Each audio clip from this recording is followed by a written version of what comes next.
Sahabat, kebiasaan baik pertama yang akan kita bahas adalah memperbanyak sudut pandang.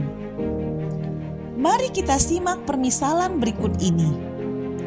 Ketika ada seorang anak kecil di suatu sekolah, di mana teman-temannya telah berbaris tertib, siap untuk masuk ke dalam kelas, anak kecil ini justru masih bermain di lapangan, tidak ikut berbaris bersama teman-temannya. Ketika berada di dalam kelas, di mana teman-temannya telah duduk rapi di kursi masing-masing, anak kecil ini masih berjalan-jalan di sekeliling kelas dengan sesekali berteriak. Jika ada permisalan seperti kisah di atas, apa komentar kebanyakan orang tentang anak tersebut? Pada umumnya, orang akan menyebut anak tersebut sebagai anak nakal, tidak bisa diatur, dan sebutan-sebutan negatif lainnya.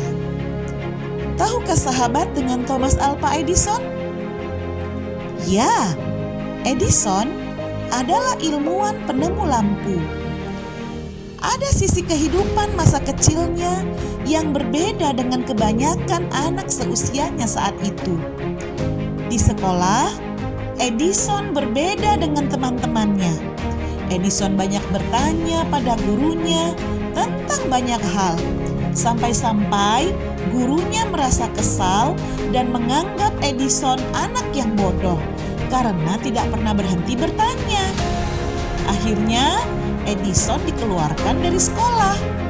Ia hanya berkesempatan mengikuti sekolah formal selama 3 bulan saja. Beruntung Edison memiliki ibu yang mau mendampinginya untuk menemui banyak orang di luar sekolah yang pakar di banyak bidang yang dianggap dapat membantu menjawab setiap pertanyaan yang diajukan Edison. Hingga akhirnya Edison dapat menemukan karya fenomenal berupa lampu pijar yang sangat bermanfaat bagi kehidupan manusia.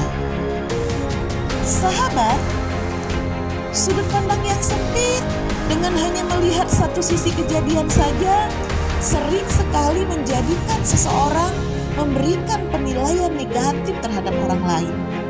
Dari contoh di atas, penilaian bahwa seorang anak nakal, bodoh, atau penilaian negatif lainnya yang diberikan pada seseorang hanya karena ia berbeda dengan kebanyakan orang adalah penilaian dengan sudut pandang yang sempit.